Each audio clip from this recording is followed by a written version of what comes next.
Gil McGregor here with Kyle Irving. And it's funny, like 3-4 days ago, I said this is the closest we could get to an emergency pod. Well, I guess I misspoke because this is a little bit of a delayed emergency pod, but still an emergency pod. Of course, if you're hearing this and you're an NBA fan, you already know Luka Doncic is a Los Angeles Laker. That felt weird to say out loud. But Luka Doncic is a Los Angeles Laker. Anthony Davis is a Dallas Maverick. I can just go back. We can go back. The news dropped Saturday night after midnight Eastern time. It's 9 p.m. on your, and I'm looking at our text. My first text to you, bro, WTFFFFFF. Like literally, I'm not censoring. That's exactly what I text you. And that was our reaction. And like now reality is set in. We've seen Luka throwing up LA with his hands. He's getting introduced by the Lakers tomorrow. Today is Monday, February 3rd. So he will be officially introduced on Tuesday, February 4th. Dude, what the heck is going on, bro? Yeah, for real. You know what? So I logged off work at 8 my time and had dinner plans. Literally sat down at dinner at 9 o'clock and I saw the notification on my phone and I just dropped my phone. I was just like, what the hell just happened? And I got one of my friends to the left of me, another friend to the right of me who's playing in the G League right now. And he is like he just played the South Bay Lakers like 2 hours before that. It was like, wait, what just happened? And now, like, I'm not even kidding. The whole restaurant, like, there are people like across, like tables across from us that are like, are you guys talking about the trade? We're like, we don't even know if it's real at this point. Like, right. It was, I mean, it was a trade that was so ridiculously absurd that the only real way to react to it was that the biggest newsbreaker in the entire industry got his phone hacked.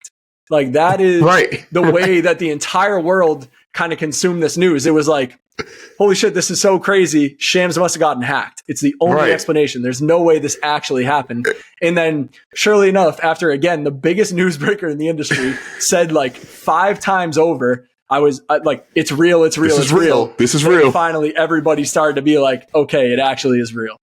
So that's what it took for it to finally settle in. But here we have it, the biggest trade in NBA history. Like, I don't know. What are your fallout thoughts? What do you got? I mean, this is crazy. Like, again, it's not hyperbole, not exaggeration to say this is the biggest, most shocking, most stunning trade in NBA history. Maybe even one of the most stunning moments in NBA history. For those of you who want to know the details, Luka Doncic, Maxi Kleber, Markieff Morris to LA and a second round pick as well, I believe. The Mavericks get Anthony Davis, Max Christie, the Lakers 2029 first round pick, and then Jalen Hood-Schifino and some second round picks got rerouted to the Utah Jazz. And now that we know that it's real, it's just a crazy trade, a crazy deal. Thinking about what it means for the Lakers, first of all, it's just crazy. Like, to think about the amount of all-time greats that will have suited up in purple and gold for them to go from Kobe. A couple down years, LeBron decides to come there. He gets Anthony Davis to come there. And now they've got Luka Doncic. And thinking about just what it means basketball-wise, start with the Lakers, right? Like, LeBron is 40, Luka is 25, and he'll be 26 at the end of February. So everybody's kind of selling the 25 for 32 thing. Like, Anthony Davis turns 32 after Luka turns 26, excuse me. So like that's a little overblown, but still the Lakers are now set up for the long term. I'm so curious and excited to see what the follow-up move is. And you guys might hear this by the time the follow-up move is made. But man, this is a dude who led a team to the NBA Finals last year. He was playing hobbled during the 2024 NBA playoffs, put on a masterclass in the Western Conference Finals. Thinking about what he did was like 8-9 threes against the Timberwolves to put them away. And to now know that he's going to share the court with LeBron James, you're two guys who, depending on how kind you want to be to LeBron, at worst is a top 15 player in the NBA this year, just had a triple-double a couple of minutes before the Luka Doncic trade went down. So I'm just so intrigued to see like how this works. Like, these are two basketball geniuses, two guys who do a lot of the same things well, albeit very different, even though at this stage of his career, LeBron is probably still more athletic than Luka Doncic is. Even though he has a little athleticism, still, I think all of that stuff just makes it super intriguing to me.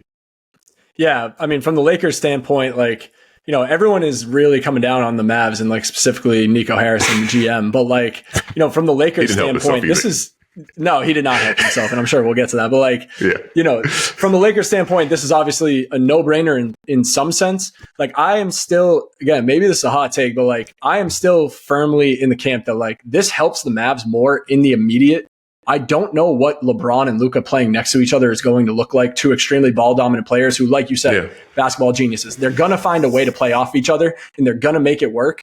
But it's less about LeBron and Luka and more about Jackson Hayes as their starting center as of right now. And I know they're going to try and be active to, bring in somebody else. I've seen Nick Claxton. I've seen Robert Williams, like as potential players they could bring in at the deadline to try and, fill that starting center role and beef up the front court a little bit. But, like losing Anthony Davis and how important AD to that team was, it's going to hurt them in the short term. But at the same time, Luka is JJ Redick's favorite player. And LeBron is, even though he could play until he's 60 years old if he really wanted to, he's probably only got 3-ish years left in him, depending on if he wants to stick around long enough to maybe play with Bryce. And they have their franchise cornerstone, face of the franchise, all of that in one swing at the trade deadline. It's a move that nobody ever saw coming. It's a move that, even at first, like the Mavs thought was a joke when Pelinka or when the Mavs brought it up to Pelinka thought it was a joke. And then it kind of like worked its way into serious conversations. And, the Lakers right now, Luka Doncic, LeBron James, it's going to take time to make it work. They're going to make it work. That's going to be a dangerous duo in the playoffs. I'm just a little bit concerned about what that does to their front court, especially having to go through, someone like potentially Nikola Jokic, who they've never been able to get through before in the past. So I am concerned about what that means for them in the immediate, but at the same time, like you have the opportunity to bring in a player like Luka, who could be the face of your franchise for the foreseeable future. It's a no-brainer. You have to take that swing. That's a good way to put it. It leaves them with more questions than answers for the next 3 months. But for the next 3 years, next 6 years, next 9 years, next dozen years, they are set. Like Luka Doncic, who knows how much longer he's going to play in the NBA, but we know it's going to be longer. He'll be 26 soon. Like this guy is not even in his prime yet, and we know what he does. One of the highest playoff scoring averages in league history. Huge, big time playoff performer. And this is funny because we've talked about this so much with the Lakers and LeBron and AD and that dynamic that developed over the years, and that LeBron is such a big star, not just anybody could take the torch for him. And we said that, AD, top 75 NBA, like one of the greatest to ever play the game, full stop, in his own right, but not a big enough star to take that torch and fill that void that LeBron would have left behind whenever he decides to hang him up. Luka can do that. Luka will do that for this Lakers team. And I think that when you think about that big picture and think about the Lakers lore and all of that, and think about the big performances he's put forth at Staples Center or at Crypto, you've seen in person what he's done against the Clippers. Also an added bonus, a guy who was just a thorn in the Clippers side now plays for their crosstown rivals, which adds another element to that rivalry. So just so much stuff right there. And you're right? Like Anthony Davis leaves a huge void in the immediate term. And it's like, how do you build the perfect team around this version of LeBron and Luka and who he is? And also thinking about the next few years of Luka as well. And I saw somebody say, get a bruising big, get as many 3-and-D guys as you possibly can, and let's roll. And I think that's the way to do it. But they have, we're recording this on Monday. They got like 48, 72 hours to do it. And it's going to be really interesting to see what their ceiling is this season, because it depends on what they're able to do before the deadline and buyout market. But guess what? They got Luka Doncic and LeBron James. A lot of people are going to want to go play with them. And the thing is, too, and I'm sure this is something that like JJ Redick is harping on Jackson Hayes at the moment. It's like, look at some of the other centers that like LeBron has won with, like, or made deep playoff runs with. Like, these aren't exactly like they've basically thrown on certain iterations of LeBron James teams. They have basically thrown just about anybody that can chase down rebounds and catch lobs and find a way to be successful. And like, Jackson Hayes is a high energy guy. He's not going to, he's not one of the best rim protectors in the league, but he's also not a zero as a rim protector. He brings a lot of energy to the glass. So like playing off of LeBron and Luka is only going to make him better. It's just, again, it's the concerns of like, you have to go up against somebody like, potentially even Anthony Davis, but like, that's true. Nikola Jokic, like, can he body up with those guys? Like probably not. So, LeBron and Luka are going to cause their own fits for other teams. Trying to game plan for those two of the greatest playmakers that we've ever seen. But, at the same time, like just because they don't have a center doesn't mean this isn't a team that can't make a run, because like you said, these are two playoff performers that are, almost one of one in their own case.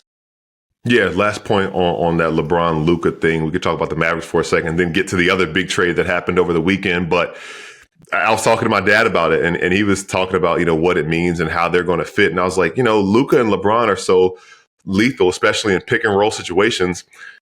You're going to want a hard hedge or trap and get the ball out of their hands. Well, guess what? You do that, and now it's either Luka Doncic or LeBron James going 4-on-3. Like, yep. Good luck. Good luck. One of those guys going 4-on-3 every time. Every single time. And the beauty of it now for LeBron, we talk about how big of a performer that Luka is. The onus is not always on LeBron late game situations. It could be either or late game situations, kind of what we saw with the Olympics, right? Where LeBron kind of was able to conserve that energy last 6-8 minutes of the game is takeover time. Now it literally is anybody's night. And the big thing, like we talked about, is them figuring out that balance and what it looks like. And they're going to have to figure that out. Luka's injury issues. He's battling back from the calf injury. He might be a week away from his debut. And there was a whole conditioning thing, what they talked about, and the issues and the concerns on the Dallas side of things, why they made the deal. I don't know if I buy. I saw as Rusilla said, I don't care if he's smoking a cigarette coming up and down the court. I'm extending him. I'm giving him a Supermax. I'm with you, man. Luka Doncic is one of one generational talent, and understandably a really visceral reaction from Mavericks and Mavericks fans, maybe taking it a little too far, but I understand. Like, I could never imagine, like, if I have somebody who's on a trajectory to be an all-time great, seemingly just traded in the blink of an eye out of nowhere. But we can shift focus to the Mavs. That being said, right, like with what they got going on, Anthony Davis, Kyrie Irving, not a bad duo to have. And when you think about, I don't know, they're probably not done dealing either, but the Davis, Gafford, Lively front court trio for now, you think about what Minnesota did in their run last year. There's a blueprint that maybe the NBA is shifting toward. Yeah, a little bit. And like, I also, they still have PJ Washington. Yeah. They still have guys that can be flexible, play the wings. Like, I mean, they got Clay, they got Quentin Grimes. They have guys that can shoot around AD. Like, they still have plenty of spacing. So it's like, yes, everything changes because the entire offense ran through Luka, but at the same time, you get a player like AD, and now you're running offense through him with Kyrie taking on a little bit more responsibility on the offensive end. Like, yes, he's getting older, but he's still had an all-star caliber season, even if he wasn't named an all-star. And I have a feeling that, it was one of those things where, again, like, Nico Harrison had kind of had that comment that didn't go over all that well in his press conference. That was like, to me, like the future is the next like 3 to 5 years. He's like 10 years from now, I'm going to be buried and they're going to bury J-Kid with me or something like that, like something along those lines. I'm paraphrasing, but it's like, was that necessarily the best thing to say about trading your 25-year-old superstar in his prime? Maybe not. But at the same time, like the team that is left over in Dallas right now, post Luka, and they brought in Max Christie, too, who was playing pretty good ball for the Lakers before he got traded. He was a perennial starter. Yeah. Like, they still have really good pieces to make a run. And again, like, that's where I'm like, the team that is better right now this season, I actually think that it's the Mavericks are going to be better off just this individual season than the Lakers, because exactly, they're more complete. They could go without making another move at the deadline and still be one of the best teams in the Western Conference, ready to make a run potentially to the NBA Finals. Now, obviously, there's the flip side of that where it's like you just traded a 25-year-old superstar in his prime, coming off of a finals run. Like, like you said, you don't know how you would react to that. Like, I had a friend in the group chat today go, like, that would be like if the Celtics traded Jason Tatum after the 2022 NBA Finals, just being like, we were close, didn't get there, time to part ways with them. And it's like, everybody would have been heartbroken. Like, it would have been like, nah, man, like, this is incomplete. Like, it feels like with Luka, like he was supposed to be the Dirk level guy that got us over the hump and finally got us back to win an NBA championship. And now you trade him away and it's almost like you're starting from scratch. So it's like, it's an extremely unique situation. It's a little bit suspect that they said that they didn't even offer him up to anybody but the Lakers. But at the same time, like, I am going to kind of go on the other side of the coin there and be like, the minute that you make 2 more calls about, hey, like, we're going to put Luka Doncic out there, would you maybe trade Giannis? Would you maybe trade like Wemby? Like, I don't know. Like, then somebody else is going to find out. And then once that news gets out, then everybody's upset and nobody knows what that, like, you know what I mean? Like, it would have made the situation worse. I think the shock factor almost made it, and like keeping it like so tight knit with just the Lakers kind of worked to the Mavs' advantage in that sense of like, I mean, I'm sure Luka's still pissed off either way, but like it was just one blow as opposed to like Luka Doncic available in trade rumors. It's like that would have thrown people off even more. I am a little bit surprised they didn't call Milwaukee specifically, just because we've seen a lot about like Giannis and potentially how he's upset. And if they're not going to get back to being a contender, like maybe he'll go somewhere else at the end of this contract. And it's like, could they have maybe gotten a Giannis Antetokounmpo for Luka Doncic? Like, we don't know. But, that's also like, it's hindsight's 2020 at this point. Now, like, we're starting to see a little bit more information leaked out about the trade. And, did the Mavs go the best way about it? Did they get the best possible return for one of the best players in the league? Maybe not. But at the same time, like, again, if they really were thinking that the immediate is the quote unquote long term, the way that Nico Harrison talked about it in the interview, I think they ended up doing better than people are giving them credit for right now, just this season. Just obviously they lost the trade in the long run. Yeah, of course. And that's the funny thing people talk about. I mean, it's a testament to how good Luka Doncic is, right? I've seen 2 separate tweets. One was like, man, Luka Doncic is so good. They're talking like the Mavericks got Dale Davis and not Anthony Davis. And the other one's like, man, y'all acting like AD is Hassan Whiteside, which respect that. Dale Davis, respect Hassan Whiteside. AD ain't that. You know what I mean? So that is interesting to think about like that. And like you said, interesting also to consider where these two teams are in the standings. A lot of it had to do with the fact that Luka Doncic has missed so much time this year. Dallas is toward the bottom, and the Lakers coming off arguably their most impressive win of the year, by the way, when this deal happened. LeBron had a triple-double at Madison Square Garden, things looking good. So, again, that adds to the shock value. It wasn't like, man, Lakers got blown out by 50. This team is going to be in trouble down the line, whatever. Like, they look like they're figuring some things out. But, again, you said J.J. Redick, Luka Doncic is his favorite player. They were teammates in Dallas. So, a lot going on there.